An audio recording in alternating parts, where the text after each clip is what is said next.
Get your filthy hands away from that piano! Victoria Sterling's voice cut through the champagne chatter like a blade. The billionaire heiress stepped between Daniel Hayes and the pristine Steinway Grand, her diamond bracelet glinting as she shoved his cleaning cart aside. Daniel froze, mop still dripping. 200 of Manhattan's elite turned to stare. Victoria's ice-blue eyes scanned him from his worn work boots to his faded coveralls. You think someone like you belongs near something this valuable? Her manicured finger jabbed toward the piano. This instrument costs more than your entire bloodline will ever be worth. Nervous laughter rippled through the crowd. Daniel's jaw tightened. Then Victoria delivered the killing blow. Tell you what, play this piano, and I'll marry you on the spot. The room erupted in cruel amusement. Have you ever been so humiliated that your dignity became their entertainment? The 4:30 a.m. subway car rattled through darkness toward Manhattan, carrying Daniel Hayes and the weight of 3 jobs, 2 dreams, and 1 impossible choice that would define everything. His reflection stared back from the grimy window, a face carved by responsibility before its time. At 29, Daniel looked like a man who had buried his father, raised his sister, and watched his mother's kidneys fail 1 dialysis session at a time. But his hands, resting on worn work gloves, told a different story. Long fingers, precise positioning, calloused from chemicals, but elegant in their quiet strength. Play this piano, and I'll marry you. The billionaire's words echoed in his mind as Brooklyn disappeared behind him. Victoria Sterling's cruel laughter had followed him through 18 hours of mopping floors, scrubbing toilets, and pretending her words hadn't carved themselves into his chest like graffiti on a subway wall. Daniel's phone buzzed. A text from his sister Maya. Mom's session ran long again. The doctor wants to talk about the surgery. The surgery. $45,000 they didn't have. Money that might as well have been $45 million. The train screeched into his stop. Daniel shouldered his worn backpack and climbed toward street level, where Manhattan's towers pierced the sky like golden needles threading wealth through clouds. By 5:15 a.m., he was mopping the lobby of the Meridian Club, where Victoria Sterling's monthly membership fee exceeded his annual salary. The Meridian Club existed in a different universe. Persian rugs that cost more than houses. Oil paintings older than the Constitution. Members who spoke in stock tickers and measured time in quarterly reports. Daniel moved through this world like a ghost present but invisible, necessary but unacknowledged. He'd been invisible for 7 years. 7 years since Howard University, where professors had called him extraordinary. 7 years after the full scholarship to Manhattan School of Music. The scholarship he'd surrendered the day his father's construction scaffold collapsed in Queens. Son, his father had whispered in the hospital, construction dust still coating his lungs. Promise me you'll take care of them. Daniel had promised. The scholarship letter had arrived 3 days after the funeral. Now, at 6 a.m., Daniel pushed his cart past the club's music room. Through beveled glass doors, the Steinway grand piano sat like a sleeping giant. Chopin's Ballade number. One lay open on the music stand, the same piece Victoria had mocked him about. The same piece he'd performed for his senior recital, earning a standing ovation from professors who'd never seen anything like it. His fingers twitched involuntarily, muscle memory stirring. 4 years of theory, 4 years of technique, 4 years of professors saying, Daniel, you don't just play music, you speak it. But speaking music didn't pay for dialysis. It didn't cover rent in a studio apartment where his mother slept on a fold-out couch and Maya studied by lamplight because the overhead bulb had burned out last month.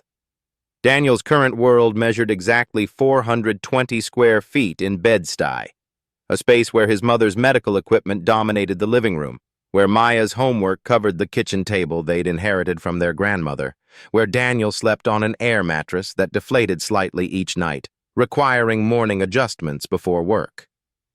The apartment smelled like disinfectant and dreams deferred. Maya's college acceptance letters sat unopened on the counter. Columbia, NYU, Barnard. Because discussing tuition felt like discussing Mars colonization. Theoretically possible, practically impossible. On the kitchen wall hung their only family photo. Daniel at his Howard graduation, arms around his parents, Maya beaming in her high school cap and gown. Before the scaffolding, before the diagnosis, before everything became about survival instead of living. But Daniel had found his refuge. Every Tuesday and Thursday night, after the Lincoln Center cleaning crew finished their official rounds, security guard Marcus Williams himself, a former jazz musician, would unlock practice room C for exactly 2 hours. "Brother," Marcus had said 6 months ago, catching Daniel humming while mopping, "these hands weren't made for mops." Those midnight sessions kept Daniel sane. Alone with a beaten upright piano, he played everything Bach to Basie, Mozart to Monk. His fingers remembered what his life had forgotten, that excellence existed beyond circumstance, that beauty transcended bank accounts. Last Thursday, he played Chopin's ballad number 1, the same piece Victoria had used as ammunition. Daniel had performed it flawlessly, each note precise, each phrase breathing with emotion that 7 years of silence had only intensified. When he finished, Marcus had stood in the doorway, tears streaming. "Danny, that wasn't playing, that was praying." But prayers didn't pay bills. Prayers didn't fund surgeries. Prayers didn't silence the voice in Daniel's head that whispered he was wasting his life, one mop stroke at a time. His phone buzzed again. Maya. "Got into Columbia. Full academic ride. But they want an answer by Friday about the music supplement. Said if you could just record something." Daniel stopped mopping. Maya had applied to Columbia's dual program pre-med and music composition. She'd inherited their father's mind for science and their family's gift for music. But the music supplement required a recording of an original composition performed by a skilled pianist. Daniel was that pianist, had always been that pianist. But recording meant exposure. Recording meant risk. Recording meant stepping out of the shadows where survival was predictable, even if it was suffocating. He thought about Victoria Sterling's words, "Play this piano, and I'll marry you." The challenge hadn't been about marriage. It had been about power, about putting him in his place, about reminding him that some spaces like that Steinway, like success, like dignity, weren't meant for people like him. Daniel resumed mopping, but his movements had changed. Each stroke was deliberate, controlled, like finger exercises on a keyboard. Because somewhere between Victoria's cruelty and Maya's deadline, between his mother's medical bills and his father's dying wish, Daniel Hayes was beginning to realize that invisibility wasn't protection. It was prison. And maybe, just maybe, it was time to break out. The grandfather's gold watch on his wrist, the only inheritance his father had left, ticked toward 7 a.m. Soon, the members would arrive. Soon, Victoria Sterling would glide through these halls, her diamond bracelet catching light, her cruel words echoing in marble corridors. Soon, Daniel would have to choose between staying invisible and becoming unforgettable. Victoria Sterling arrived at the Meridian Club like a storm system, beautiful, devastating, and impossible to ignore. Her Bentley Mulsanne purred to the curb at exactly 8:47 a.m., 3 minutes before her scheduled arrival. The valet rushed forward, but Victoria was already stepping out, her Louboutin heels clicking against marble with the precision of a metronome marking time for lesser mortals. She moved through the club's entrance hall like she owned it, which, technically, her family trust did. The Sterling name adorned a brass plaque by the door, right next to Rockefeller and Vanderbilt. Old money, the kind that didn't need to announce itself because everyone already knew. "Good morning, miss." Sterling. The concierge's voice carried the practiced reverence reserved for members whose monthly fees exceeded most annual salaries. Victoria didn't respond. She never responded to service staff unless absolutely necessary. In her world, acknowledgement was currency, and she didn't waste money on people who couldn't return the investment. Her platinum blonde hair caught the morning light streaming through stained glass windows as she glided toward the elevators. Every detail of her appearance had been calculated. The Chanel suit that cost more than most cars, the tennis bracelet featuring diamonds from 3 different continents, the 10-carat engagement ring she wore despite being single because the ring wasn't about marriage, it was about power. Behind her trailed her usual entourage, James Morrison, her chief financial officer, scrolling through pharmaceutical stock reports. Dr. Whitman, the club's resident physician who validated her health initiatives, and Rebecca Parker, her publicist, documenting every moment for social media optimization. "The wellness gala is trending," Rebecca murmured, holding up her phone. #SterlingCares has 2.3 million impressions since yesterday. Victoria's smile was sharp as surgical steel. Sterling Pharmaceuticals had raised insulin prices by 340% last quarter, but tonight's charity gala would position her as a healthcare champion. The irony was delicious and profitable. They entered the club's main ballroom, where tonight's event would unfold. Workers scurried around like ants, hanging banners and adjusting lighting. Victoria's ice-blue eyes scanned the room with predatory precision, cataloging every detail that might require correction. Her gaze stopped on the Steinway grand piano positioned center stage. "Why is that there?" Her voice carried the chill of liquid nitrogen. James consulted his tablet. The entertainment committee thought live classical music would elevate the ambiance. Very sophisticated. Sophisticated. Victoria rolled the word around her mouth like wine she was considering spitting out. "Who's performing?" James scrolled frantically. "It doesn't specify." "I believe it's decorative." Victoria approached the piano like a general surveying battlefield terrain. The instrument was magnificent, a concert grand worth $180,000, its ebony surface reflecting the ballroom's crystal chandeliers. Sheet music sat open on the stand, Chopin's Ballade No. 1. She recognized the piece, had been forced to attempt it during her mandatory childhood piano lessons at the Dalton School. She'd quit after 6 months, declaring classical music tedious and irrelevant. Her instructor had diplomatically suggested she might find fulfillment in other pursuits. "Ma'am?" A maintenance worker approached hesitantly. "Should we move this for tonight?" Victoria's attention snapped to the man like a laser finding its target. He was older, Hispanic, wearing the same uniform as the rest of the invisible army that kept her world functioning. "Do you play piano?" she asked. The man blinked, clearly unsure if this was a trick question. "No, ma'am. Of course you don't." Victoria's laugh tinkled like breaking crystal. "Silly of me to ask." She ran her manicured finger along the piano's edge, leaving no mark on the perfect surface. But her mind was working, calculating angles like a predator studying prey migration patterns. Tonight's gala would host 200 of the most influential people in Manhattan: senators, pharmaceutical executives, European nobility, tech titans, all gathered to celebrate her generosity while she positioned herself for next quarter's hostile takeover of Meridian Therapeutics. The evening needed something memorable, something that would trend beyond Rebecca's hashtags, something that would remind everyone exactly who held power in this room. Victoria's phone buzzed with a text from her board chairman. "Sterling stock up 3% on Gala Buzz. Keep momentum going." She smiled, already formulating tonight's entertainment. The piano would stay exactly where it was. "Rebecca," she called, not turning around. "Make sure we have optimal camera positioning around this piano.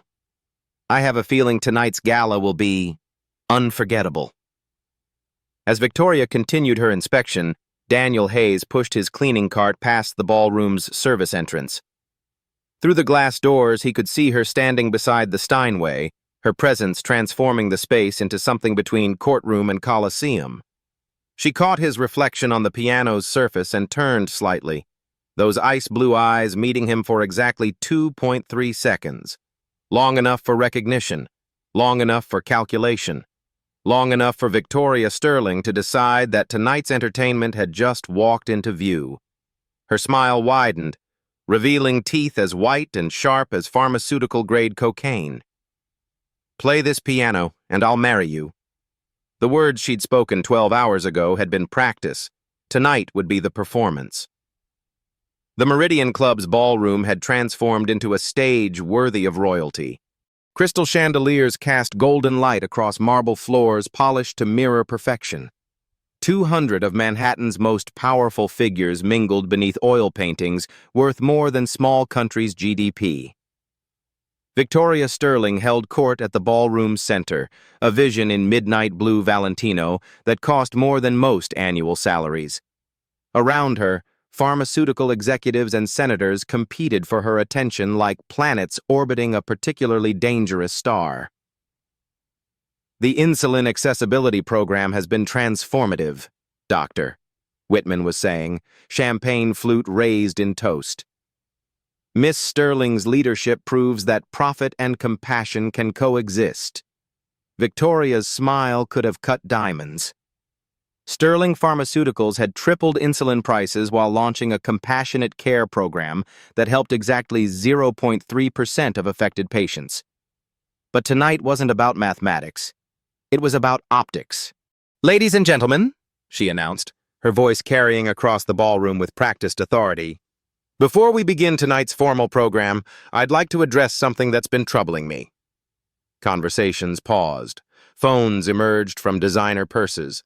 Victoria Sterling troubling herself over anything was newsworthy. "Earlier today, I discovered something quite disturbing about our club's standards."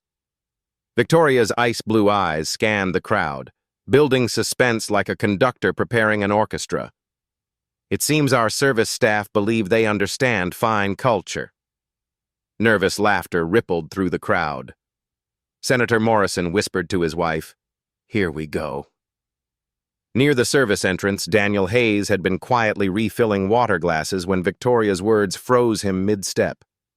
He'd hoped to complete his evening duties invisibly, but Victoria Sterling had other plans. "Daniel," she called, her voice sharp as a scalpel, "would you join us, please?" 200 pairs of eyes turned toward him. Daniel felt the weight of their collective gaze like physical pressure, but he moved forward steadily, carrying himself with dignity despite his simple black uniform. "This morning," Victoria continued, her voice gaining theatrical momentum, "I discovered our custodial staff examining our priceless Steinway grand piano. Not cleaning it, mind you, studying it, as if someone of his background could possibly comprehend such artistry." The crowd murmured appreciatively. Rebecca Parker was already filming, her phone capturing every angle of what promised to be premium social media content. Victoria gestured toward the magnificent piano, its ebony surface reflecting the ballroom's opulence.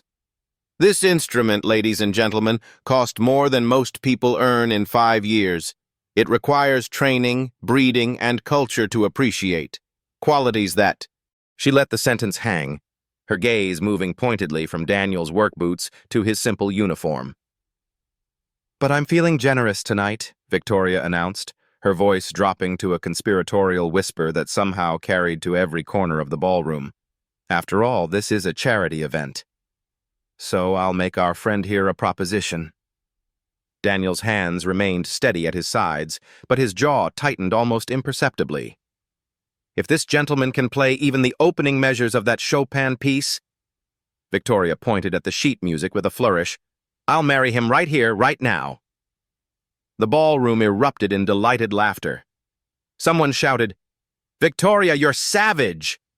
Another voice called out, "Poor guy doesn't know what he's in for." Victoria reached into her purse and withdrew a small velvet box containing her 10-carat engagement ring. With theatrical precision, she placed it atop the piano's music stand. "There's your engagement ring, darling," she announced. "All you have to do is earn it." The crowd pressed closer, forming a semicircle around the piano. Phones lifted higher. Someone started a live stream. The hashtag number Sterling Gala Drama was already gaining traction. "Of course," Victoria continued, her voice dripping with false sweetness. "When you inevitably fail, I trust you'll understand that some spaces simply aren't meant for people like you." Dr. Whitman chuckled nervously. "Victoria, perhaps." "Oh, but this is educational," Victoria interrupted.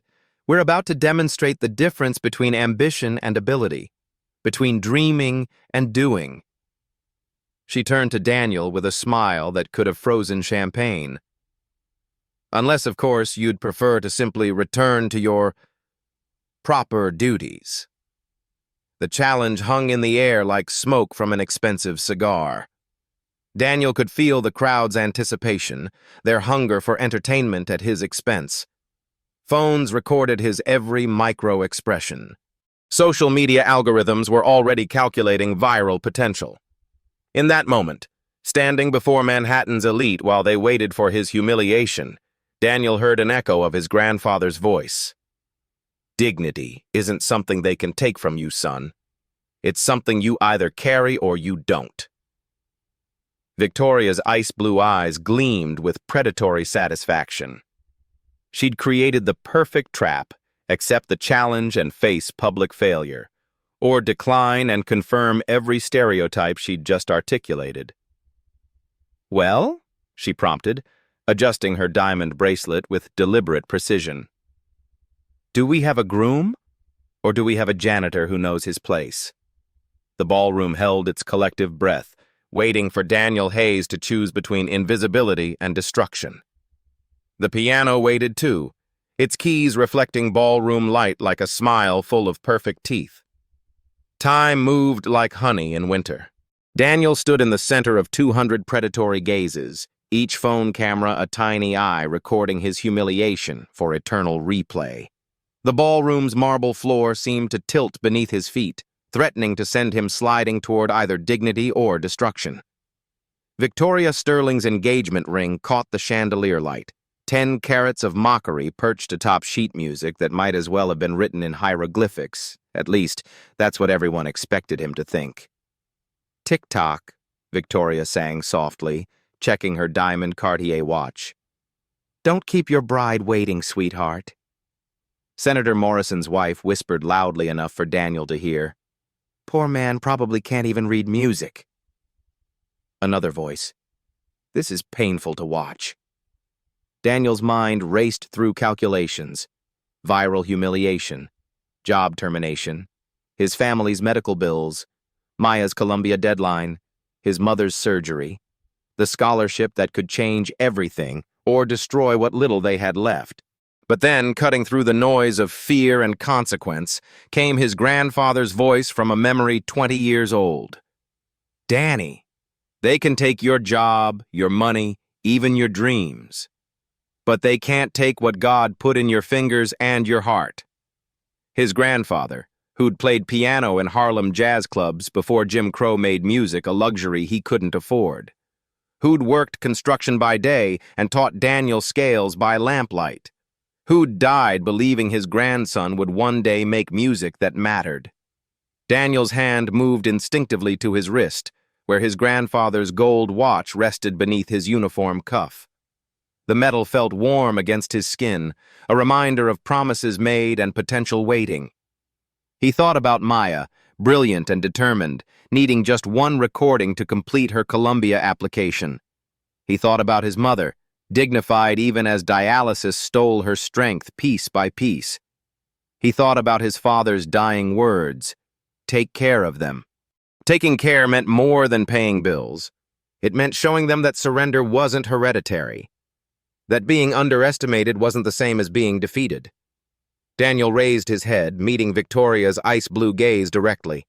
For the first time since childhood, he allowed his full height to assert itself, shoulders squaring, spine straightening into the posture his music professors had called regal. He removed his work gloves slowly, deliberately, revealing hands that bore both the calluses of survival and the elegant length of artistry. His grandfather's watch caught the light, gold gleaming against dark skin like defiance made manifest. "I accept your proposal, Ms. Sterling," Daniel said, his voice carrying new authority that seemed to shift the ballroom's acoustic balance. "But when I'm done, I expect you to honor it." The crowd stirred, sensing something unexpected in his tone. Victoria's eyebrows rose slightly. This wasn't the cowering response she'd orchestrated. Daniel began walking toward the piano, each step measured like the opening notes of a symphony about to change everything. Daniel approached the Steinway grand piano like a man walking toward his own resurrection. The ballroom fell silent, not the polite quiet of anticipation, but the absolute stillness that precedes either triumph or catastrophe. 200 of Manhattan's most powerful figures held their collective breath, phones poised to capture what they assumed would be spectacular failure. Victoria Sterling stood beside the piano like a prosecutor presenting evidence, her diamond bracelet catching light as she gestured toward the sheet music. "Chopin's Ballade No. 1, she announced to the crowd. One of the most technically demanding pieces in classical repertoire. Even trained pianists struggle with its complexity." Her ice-blue eyes met Daniel's with predatory satisfaction. "But please, do try your best." The crowd pressed closer, forming an amphitheater of expectation around the Steinway. Rebecca Parker adjusted her phone angle to capture both Daniel's inevitable failure and Victoria's triumphant reaction. Someone in the back whispered, "This is going to be painful to watch." Another voice responded, "I can't look away." Daniel reached the piano bench, his work boots silent against the Persian rug. For a moment, he simply stood there, taking in the instrument's magnificent presence. The Steinway was a monument to human craftsmanship, $180,000 of precision engineering, its ebony surface reflecting the ballroom's crystal chandeliers like black water under starlight. He'd dreamed of playing an instrument like this. During those midnight sessions at Lincoln Center, hunched over a beaten, upright piano with 3 broken keys and a sustain pedal that stuck, he'd imagined what it would feel like to have 88 perfect keys responding to his touch with concert hall precision. Now, surrounded by people who expected him to fail, he was about to find out. Daniel sat on the bench, adjusting its height with movements so practiced they seemed automatic. His hands hovered over the keys, feeling the instrument's energy like heat from a forge. The crowd pressed closer, phones lifted higher, social media algorithms calculating viral potential.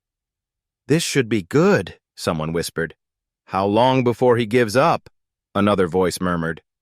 $10 says he doesn't make it past the first page, Senator Morrison muttered to his wife. "I'll take that bet, Doctor." Whitman replied unexpectedly. "Something about his posture." Victoria's smile widened. She'd choreographed this humiliation perfectly. The public challenge, the impossible piece, the guarantee of failure that would cement her superiority while providing premium entertainment for Manhattan's elite. The hashtag Sterling Gala Drama was already trending with 50,000 mentions. Daniel flexed his fingers, a subtle movement that revealed the elegant length of digits shaped by years of disciplined practice. The calluses from cleaning chemicals couldn't hide the natural grace of hands that had been born to make music. His grandfather's gold watch caught the light, a reminder of legacy and promise. He tested the piano's action with a few silent key presses, feeling the instrument's response. The Steinway's touch was magnificent, sensitive enough to respond to the slightest dynamic variation, powerful enough to fill concert halls. Daniel's eyes closed briefly, and when they opened, something fundamental had shifted. The janitor was gone. In his place sat an artist. He closed his eyes and took a breath that seemed to draw silence from the very air. When his fingers touched the keys for the first time, the contact was so gentle it barely produced sound, a whisper of music that somehow commanded absolute attention. The opening of Chopin's Ballade No. 1 emerged like dawn breaking over still water. Single notes, precise and clear, each one placed with the delicacy of a surgeon, and the confidence of a master. Daniel's left hand joined with soft bass notes that seemed to make the ballroom's marble floors vibrate in harmony. The crowd's smirks began to fade. Victoria's eyebrows drew together almost imperceptibly. This wasn't the hesitant fumbling she'd expected. The notes were clean, purposeful, technically correct. But surely he would stumble when the piece became more demanding. By measure 8, Daniel's posture had completely transformed. His shoulders relaxed into muscle memory earned through 10,000 hours of practice. His wrists floated above the keys with the fluid grace of a conductor leading an invisible orchestra. The shy janitor had vanished, replaced by an artist whose presence filled the vast ballroom like incense. Dr. Whitman's champagne glass paused halfway to his lips. "That's actually quite sophisticated," he murmured to his companion. European nobility in the crowd began to pay genuine attention. Count Alessandro Di Marco, who owned a collection of rare Stradivarius instruments, leaned forward with the expression of a man recognizing something valuable. "The touch," he whispered to his wife. "Listen to that touch." Measure 16 brought the melody's first true flowering. Daniel's right hand danced across the upper registers while his left maintained the rhythmic foundation, creating a conversation between voices that seemed to emanate from somewhere deeper than the piano strings. The music wasn't being played, it was being born. His touch revealed Steinway's voice in ways the instrument rarely experienced. Each key responded with crystalline clarity, the concert grand's superior acoustics allowing subtle dynamics that would have been impossible on lesser instruments. Daniel shaped phrases with breathing that seemed to extend the piano's natural decay, creating legato lines that flowed like silk ribbons through the air. The audience began to shift unconsciously. Bodies that had been positioned for mockery now leaned forward in genuine interest. Conversations died mid-whisper. Even Rebecca Parker's social media commentary fell silent as she realized her live stream was capturing something extraordinary.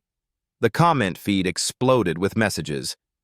"Holy shit, is this real? Who is this guy? This is actually incredible." Senator Morrison lowered his phone entirely.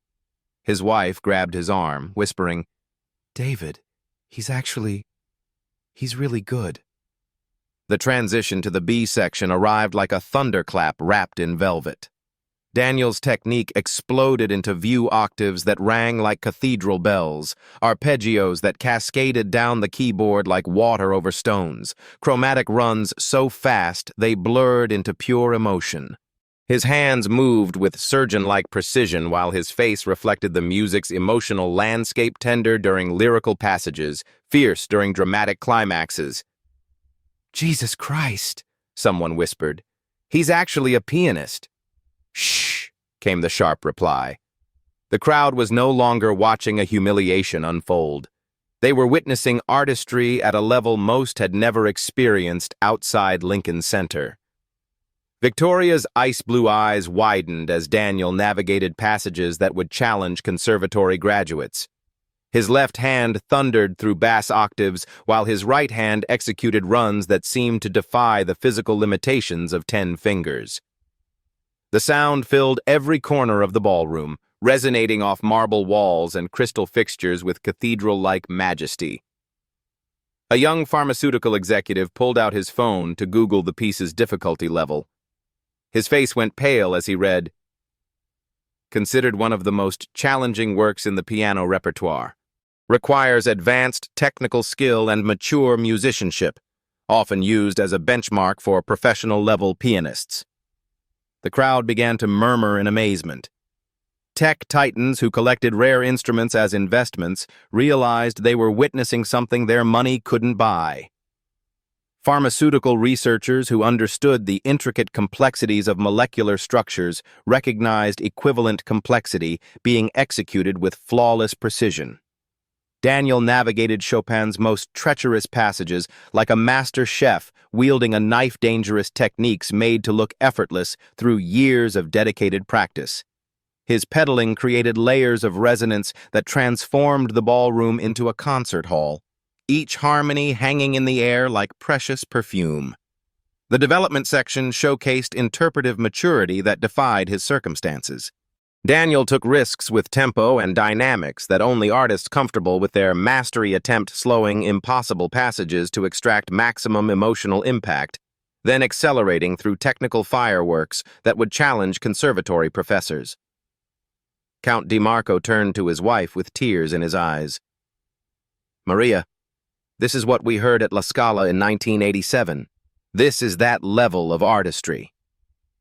Victoria's hands trembled slightly as she gripped her diamond bracelet. This wasn't possible. Janitors didn't play Chopin like this. Working-class men didn't possess this level of cultural sophistication.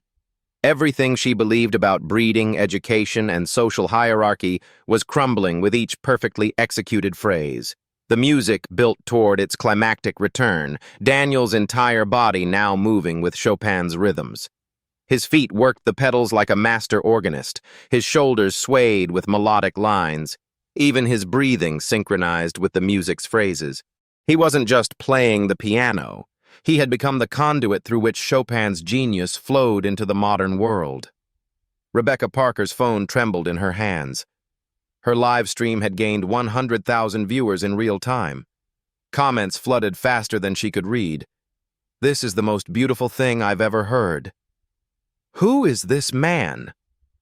I'm literally crying. This needs to go viral right now." The ballroom's acoustics carried every nuance of Daniel's performance to its farthest corners. Pharmaceutical executives who had never attended a classical concert found themselves moved to tears by music they couldn't name but somehow understood. Tech moguls who measured success in algorithms discovered that some things couldn't be quantified, only experienced.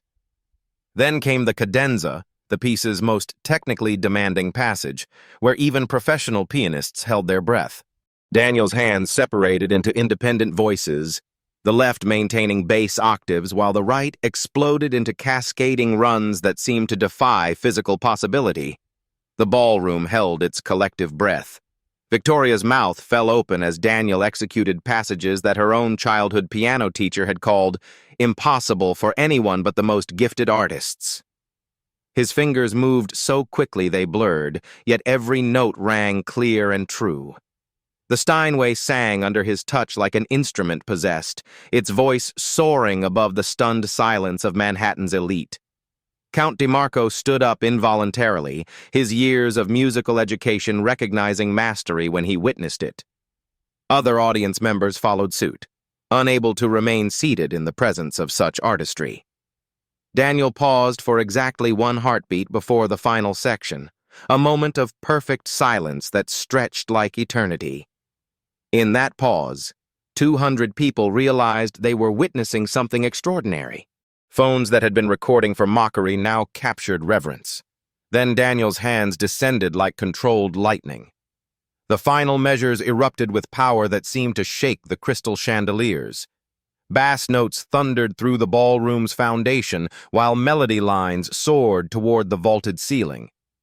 Daniel's technique was flawless, but more than that, it was transcendent. He wasn't just executing Chopin's vision.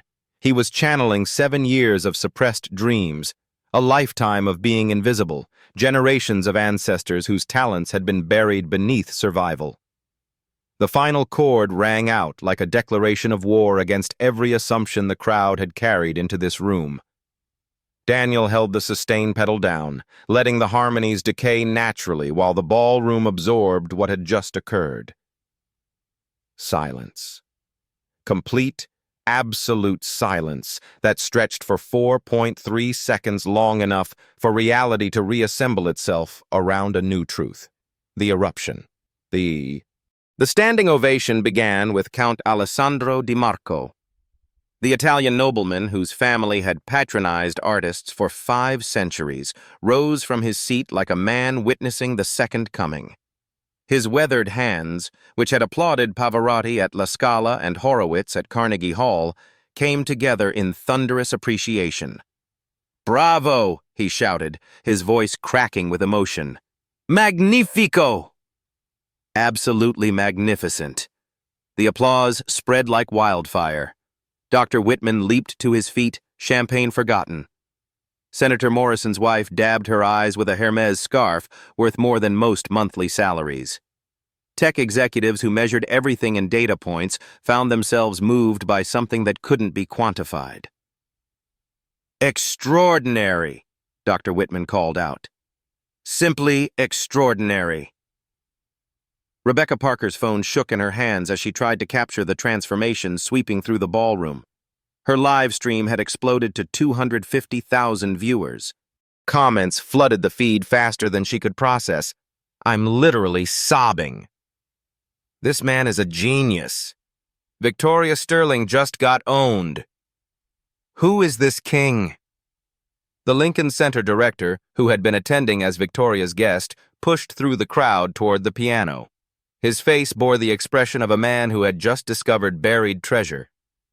Sir, he said, his voice carrying across the ballroom as conversations paused to listen. I don't know who you are, but you belong on the world's greatest stages, not cleaning them. The crowd murmured in agreement. Business cards began emerging from tuxedo pockets as classical music patrons and talent scouts recognized what they had witnessed. Someone shouted, "Give this man a recording contract." Another voice called, "Carnegie Hall!" He needs to be at Carnegie Hall. Through it all, Victoria Sterling stood frozen beside the piano like a statue carved from ice and humiliation. Her face cycled through a spectrum of emotions, disbelief melting into embarrassment, embarrassment hardening into calculation. The woman who had orchestrated this evening's entertainment had become its most spectacular casualty. Her ice-blue eyes darted around the ballroom, searching for escape routes from her own viral disaster. Her entourage had evaporated. James Morrison was busy recording the applause on his phone, already calculating damage control strategies. Dr. Whitman had joined the standing ovation. Even Rebecca Parker, her own publicist, was focused entirely on capturing the crowd's reaction rather than protecting her employer's image. Victoria's diamond bracelet caught the light as her hands trembled slightly. The 10-carat engagement ring still sat atop the piano's music stand, a monument to her miscalculation. What had been intended as props for Daniel's humiliation had become evidence of her own spectacular misjudgment. Daniel remained seated at the piano bench, his chest rising and falling with the exertion of channeling Chopin's masterpiece. Sweat beaded on his forehead, but his expression carried the quiet satisfaction of a man who had just proven that excellence recognizes no boundaries. He stood slowly, his work uniform somehow transformed into the costume of triumph. The applause intensified as he rose, 200 pairs of hands celebrating not just his performance, but his very existence. For 7 years, Daniel Hayes had been invisible in this world. Now he commanded its complete attention. He turned to face Victoria directly, his brown eyes meeting her ice-blue gaze with steady confidence.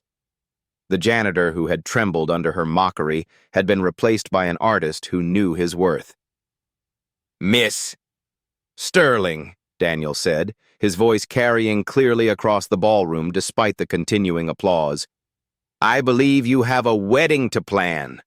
He gestured toward the engagement ring perched on the music stand, his movement precise and elegant. "Should I clear my calendar?" The ballroom erupted in delighted laughter and renewed applause. Someone whistled appreciatively. Another voice shouted, "She walked right into that one!" Victoria's face flushed crimson beneath her perfectly applied makeup. Her mouth opened and closed without sound, a billionaire rendered speechless by a janitor's dignity. The woman who had built an empire on strategic cruelty had just been outmaneuvered by someone she had considered beneath her notice. Daniel reached for his work gloves, which he had placed beside the piano bench. With deliberate precision, he set them down next to Victoria's engagement ring, the contrast stark and meaningful calloused protection beside pampered luxury. "The pleasure," he said softly, "was all mine." The power dynamic that had defined the evening's opening had been completely reversed. Victoria Sterling, who had commanded every room she entered for 35 years, now stood peripheral to her own event. The spotlight that had been hers by birthright now illuminated a man she had tried to destroy. The applause continued, growing stronger rather than fading, as Manhattan's elite celebrated the triumph of talent over prejudice, dignity over cruelty, substance over surface. Victoria's carefully orchestrated humiliation had become Daniel's coronation, and every phone in the room had recorded it for posterity. The applause showed no signs of stopping. If anything, it intensified as the full magnitude of what had occurred settled into the collective consciousness of Manhattan's elite. Daniel Hayes had not merely played piano, he had shattered assumptions, rewritten narratives, and transformed a ballroom into a cathedral of human dignity. Count DeMarco pushed through the crowd, his eyes bright with the fervor of a man who had just witnessed artistic history. "Maestro," he said, grasping Daniel's hand with both of his own. "In 60 years of attending concerts, I have rarely heard Chopin played with such soul. You must tell me, where did you study?" Before Daniel could answer, the Lincoln Center director was at his side, business card extended. "Thomas Berkowitz, artistic director. We need to talk immediately. I'm thinking about residency, recording opportunities, and a debut recital. This level of artistry cannot remain hidden." Business cards materialized from everywhere. Classical music patrons, talent scouts, recording executives, all recognizing the same truth that had just slapped them across their collective faces. Excellence had been cleaning their floors while they drank champagne and discussed stock portfolios. "Deutsche Grammophon," announced a sharp-suited woman pushing through the crowd. "Astrid Mueller, A&R director. We need to discuss recording contracts. Tonight." Rebecca Parker's phone had become the epicenter of a digital earthquake. Her live stream now boasted 500,000 concurrent viewers and climbing. The hashtag #JanitorGenius was trending worldwide, displacing Sterling Gala drama entirely. Comments flooded faster than the platform could process. "This man deserves everything. Victoria Sterling just created a legend. I can't stop crying." Talent has no address. But the most meaningful recognition came from an unexpected source. Marcus Williams, the Lincoln Center security guard who had unlocked Practice Room C for Daniel's midnight sessions, appeared at the ballroom's service entrance. He'd been working a double shift when Rebecca's live stream appeared on his phone. Now he stood in the doorway, tears streaming down his weathered face. "Danny," he called out, his voice thick with emotion. "I told you those hands weren't made for mops." The crowd turned toward the service entrance, watching as Marcus approached his friend. The two men embraced janitor and security guard, teacher and student, brothers in a world that had tried to render them invisible. "Marcus got me those practice sessions," Daniel announced to the crowd, his arm around the older man's shoulders. "Without him, tonight never happens." The applause redirected toward Marcus, who had become an accidental hero in the evening's narrative. Phones captured the moment, transforming a simple embrace into a symbol of mentorship and possibility. Victoria Sterling watched from beside the piano, her world imploding in real time. Her pharmaceutical empire's stock price was already dropping as traders absorbed the viral disaster. Board members were frantically texting damage control strategies. Her phone buzzed incessantly with calls from crisis management firms, but the consequences were only beginning. "Miss Sterling," came a sharp voice from the crowd. Harrison Cross, CEO of Meridian Therapeutics, Victoria's primary business rival, emerged with the smile of a shark scenting blood. "Fascinating evening. I'm establishing a $50 million scholarship fund for overlooked talent in your honor. We'll call it the Sterling Second Chances Foundation." The crowd applauded this announcement with particular enthusiasm. Victoria's face went ashen as she realized her moment of cruelty was being transformed into her competitor's philanthropy. $100 million, announced tech mogul Jennifer Park, not to be outdone. Full-ride scholarships for working-class artists. Because clearly we've been looking for talent in all the wrong places. The bidding war of charitable one-upmanship continued as Manhattan's elite competed to distance themselves from Victoria's humiliation while associating with Daniel's triumph. Within minutes, over $300 million in scholarships and arts funding had been pledged, all inspired by watching a janitor play piano. Daniel's phone, which had been buzzing intermittently, suddenly exploded with notifications. Someone had identified him on social media. His Facebook page gained 50,000 followers in 10 minutes.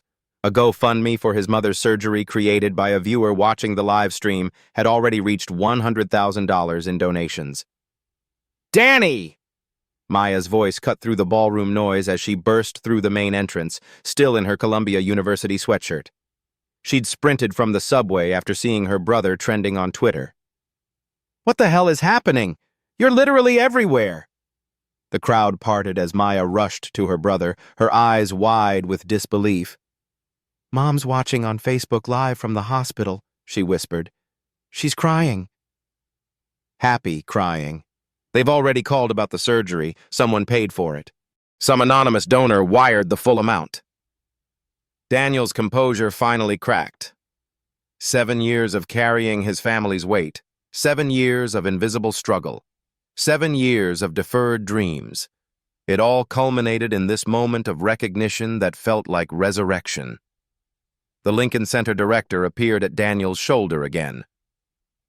"Mr. Hayes, I'd like to offer you the principal pianist position, effective immediately. Full benefits, housing allowance, and creative freedom. Will you accept?" Daniel looked around the ballroom that had witnessed his transformation from invisible to unforgettable. Victoria Sterling stood alone beside her piano, a billionaire rendered irrelevant by her own cruelty. The crowd waited for his response with the anticipation of people who had just witnessed history. "I'll finish my shift first," Daniel said quietly. "But yes, I accept." The applause that followed seemed to shake the foundation of everything Manhattan thought it knew about worth, talent, and the dangerous assumptions that privilege makes about possibility. 3 months later, Daniel Hayes walked onto the Carnegie Hall stage wearing a perfectly tailored tuxedo, his grandfather's gold watch catching the spotlight as he approached the Steinway grand piano that waited like an old friend. The sold-out audience included tech titans, pharmaceutical executives, and European nobility, the same people who had witnessed his transformation at the Meridian Club. But now, they weren't watching a janitor play piano. They were witnessing the debut of America's newest classical sensation. In the front row sat his mother, radiant and healthy after her successful surgery, and Maya, now thriving in her first semester at Columbia with a full scholarship that had materialized from Daniel's viral moment. Marcus Williams occupied a place of honor, his security guard uniform replaced by a suit purchased specifically for this occasion. Victoria Sterling was notably absent. Her pharmaceutical empire had crumbled under the weight of public scrutiny that followed #JanitorGenius. The board had replaced her with a CEO who actually understood the difference between profit and humanity. She'd retreated to her Hampton estate, where her Steinway grand piano sat covered and untouched, a monument to the danger of underestimating others. As Daniel's fingers touched the keys for his opening piece, Chopin's Ballade Number 1, naturally, he thought about the journey from invisibility to this moment. Every midnight practice session had led here. Every moment of being overlooked had prepared him for being truly seen. The music that emerged wasn't just technically perfect. It was prayer made audible, dignity transformed into sound, proof that excellence doesn't require permission to exist. When the final notes faded into reverent silence, Daniel stood to accept an ovation that seemed to last forever. But his mind wasn't on the applause. It was on the lesson his grandfather had whispered decades ago. They can take your job, your money, even your dreams. But they can't take what God puts in your soul. Tonight, 2,800 people understood that truth viscerally. Talent doesn't wear uniforms. Genius doesn't announce itself with designer labels. Every person carrying a mop bucket might be carrying Mozart in their heart. Every security guard could be harboring Beethoven. Every cashier might compose symphonies in silence. We live in a world that judges worth by job titles, potential by postal codes, value by bank statements. But excellence is democratically distributed while opportunity remains criminally hoarded. How many Daniels walks past you every day? How many times have you been Daniel underestimated, overlooked, undervalued because of what you do rather than who you are? And more importantly, when was the last time you were Victoria making assumptions based on appearances, judging books by their covers, missing brilliance because it didn't come wrapped in privilege? Excellence is everywhere. The question isn't whether it exists, it's whether we're paying attention. Subscribe for more stories that prove extraordinary. People come in ordinary packages, because everyone deserves their Carnegie Hall moment. Even you.